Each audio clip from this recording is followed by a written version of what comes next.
देखिए, ये भाजपा सरकार पूरी राजनीतिक द्वेष से काम करती है। आजम खां को जिस तरह से फंसाया गया, जिस तरह से मुकदमे चलाए गए, ये भी राजनीतिक द्वेष का परिणाम है। उन्होंने जौहर यूनिवर्सिटी बनाई थी, तो हम लोग उसको जानते हैं, हम ही लोगों के सामने बना। जिस जमीन को ये जहाँ बना है, ये आर्थिक भवन, वो पहले गांव का था और गांव में पहले कभी जिला पंचायत ये सब नहीं चलता था, नगर पंचायत का हिस्सा नहीं था। सोमानखेड़ा और एक और गांव है, इन दोनों गांवों को बाद में 24 में जब उसका क्षेत्र बढ़ाया गया तब उसमें आया। उस आधार पर जबरन राजनीतिक द्वेष के कारण उसको जो है उनके 48 भवन को ये कहा करके कि जिला पंचायत से नक्शा नहीं पास कराया, उसको गिराने की नोटिस दी गई है। उसी संदर्भ में हम जा रहे हैं कि जब उस समय जिला पंचायत थी, जिला पंचायत ये नगर पंचायत थी नहीं, तो नगर पंचायत नहीं थी, दोनों गांव थे, गांव में बनाने का कोई आवश्यकता थी नहीं, इसलिए वो नहीं बना। लेकिन उसका आधार बनाकर यूनिवर्सिटी की इतनी बड़ी 48 बिल्डिंगों को 48 को आप वो 38 को आप गिराना चाहते हैं, ये तो यूनिवर्सिटी खत्म करना चाहते हैं। यूनिवर्सिटी बनी थी शैक्षिक व्यवस्था के लिए, यूनिवर्सिटी बनी थी कि उस क्षेत्र के गरीब लड़के भी वहाँ पढ़ लें, लेकिन यह सरकार शिक्षा विरोधी है और राजनीतिक द्वेष से इस यूनिवर्सिटी को समाप्त करने की कोशिश कर रही है। हम उसी संदर्भ में वहाँ के जिलाधिकारी से बात करने जाते हैं कि ये दोनों देखो, नक्शा पास कराना जरूरी नहीं था, फिर कैसे आपने उसे हटाने का आदेश दे दिया।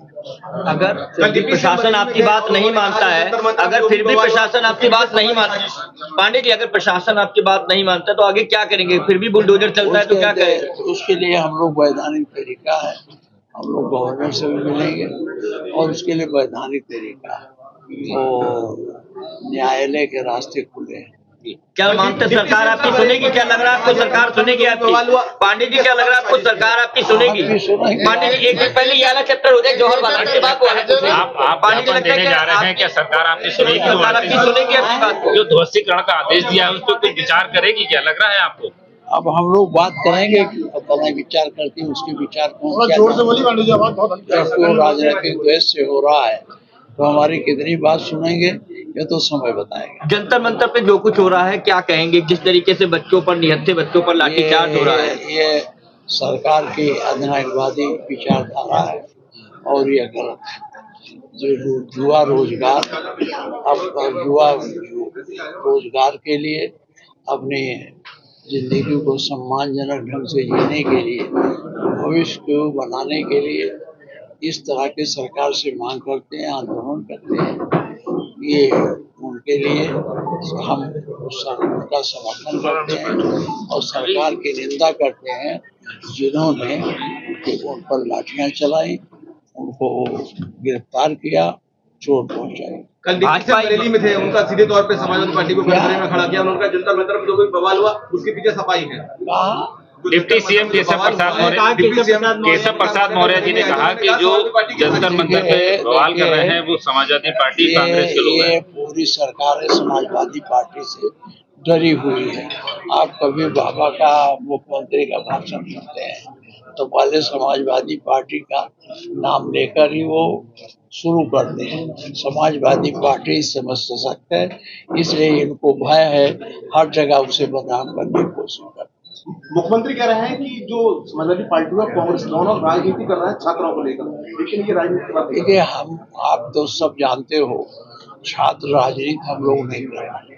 छात्र जब वहाँ इकट्ठा हुए और उनके ऊपर ज्यादती हुई तब राजनीति के लोग उसमें बोलने गए, उसमें हस्तक्षेप किया। पंडित जी, क्या लग रहा है देश का युवा सड़कों पर, आज देश का युवा सड़कों पर है, क्या लग रहा है किस तरीके के हालात हैं? देखिए, अगर युवा को संतुष्टि नहीं मिलेगी तो वो आगे भी आंदोलन करेगा और सरकार को चाहिए, बताइए इतने पेपर लीक हो गए और उनके जो मंत्री जी हैं उनको न तो इस्तीफा दिया न विभाग ही बदला। उन्होंने जिम्मेदारी ली थी ना, जब वो मंत्री थे तो उनकी जिम्मेदारी थी सुचारू रूप से परीक्षाएं हो, नकल ना हो, उसमें किसी तरह से कमी ना हो। ये जिम्मेदारी मंत्री की थी ना, तो मंत्री ने जो अपनी जिम्मेदारी पूरी नहीं की तो मंत्री को उस पद से हट जाना चाहिए। केशव प्रसाद मौर्य कह रहे हैं कि कहा जा रहा है सपा राजनीति केशव प्रसाद मौर्य जी केशव प्रसाद कह रहे हैं कि ऐसे इस्तीफा नहीं दिया जाता, पेपर तो लीक होते रहते हैं। केशव प्रसाद मौर्य के बारे में क्या मैं उनको बहुत अच्छी तरह जानता हूँ। लेकिन दिल्ली पुलिस कह रही है जिस तरह से यहाँ बवाल में जो लोग थे वो नकाब पहन कर आए थे, उसके बाद पुलिस पर उन्होंने पहले हमला किया। इसे कैसे देखिए? दिल्ली पुलिस ने दावा किया है कि जो लोग आए थे वो नकाब पहने हुए थे और उन्होंने पहले पुलिस पर हमला किया। हम तो कहते हैं कि दिल्ली पुलिस ऐसे लोगों को बुला के लाई थी जो सादे ड्रेस में थे। आपने देखा होगा लड़कों को डंडे मार रहे थे, पुलिस मारती तो मारती। ये जो हमारे पास कई लड़के लौट के आए हैं, उन्होंने बताया कि साहब ये जो बाहर के लोग आए थे इन्होंने सबसे ज्यादा पीटा। लेकिन आप तमाम वीडियो देख रहे हैं, सोशल मीडिया पर आ रहा है कि किस तरह से उद्यम कर रहे हैं लड़के, पत्थरबाजी कर रहे हैं, पब्लिक को भी निशाना बना रहे हैं। आज भी एक गाड़ी ये ऐसा नहीं है, लड़के साथ दो ढंग से अपना आंदोलन करने जा रहे थे, रास्ते में उनको आप छेड़ेंगे, रोकेंगे, व्यवधान होगा, हाथापाई की स्थिति आ जाएगी तो उसमें कोई क्या करेगा। छात्रों का आरोप है कि सड़कों पे आके डंडे मारे गए सादा वर्दी में लोगों द्वारा और पत्थर भेजे गए। वो लोग कौन थे जो पुलिस की वर्दी में नहीं? देखिए, पुलिस तो घटनाएं रचती है, पहले कार्रवाई कर देती है तो बैठ के इसके बाद घटना रचती है कैसे कैसे हुआ, ये उसी का वो है। लेकिन लड़कों ने शांतिपूर्ण से प्रदर्शन करने गए थे, इतनी बड़ी संख्या में वहाँ जुटना कम है क्या? ये नहीं लगता कि जनता में कितना असंतोष है। विद्यार्थियों में इतना असंतोष न होता तो गांव-गांव से चल के 2 लाख से ज्यादा लोग जंतर मंतर पर क्यों पहुंचते? सरकार को इनकी बातों को सुननी चाहिए और इनके समस्या का निदान करना चाहिए। पांडे जी, क्या लगता है श्रीलंका और बिल पास करने जा रहे हैं, कैसे देखते हैं वंदे मातरम बिल पास हो? वंदे मातरम बिल पास करने जा रहे हैं। देखिए, जब हमारा संविधान बना था तो 2 बातें हुई थी। पहला ये हुआ था जनगण हमारा गाना वो है, गान है जनगण मन अधिनायक, और वंदे मातरम हमारा राष्ट्रगीत है।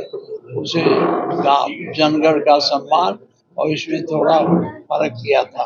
अगर वंदे मातरम लाते हैं तो हम लोगों को क्या, वंदे मातरम तो हम अपने असेंबली में कराते थे, पहले जब शुरू होती थी तो वंदे मातरम। क्या लगता है?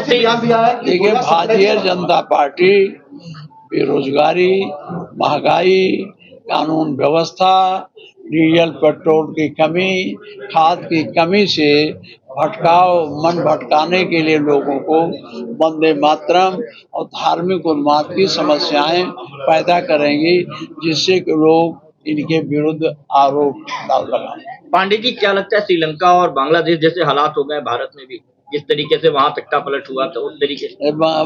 लंका में तो हुआ था, राष्ट्रपति और प्रधानमंत्री घर छोड़ के भागे थे, जनता चढ़ गई थी। लेकिन देखिए, यहाँ की व्यवस्था दूसरी है। हम जिस संवैधानिक व्यवस्था में हैं उसी संवैधानिक व्यवस्था से हटाना चाहिए। अब बहुत बातें हो गई, अब चला जाए। किसान विरोध कर रहे हैं डील का, जो अमेरिका से हुई है, और धरने पे जाने की तैयारी कर रहे हैं। देखिए, बड़ी संख्या में ये सरकार जनता की ना है न गरीबों की, ये पूरी सरकार पूंजीपतियों की है।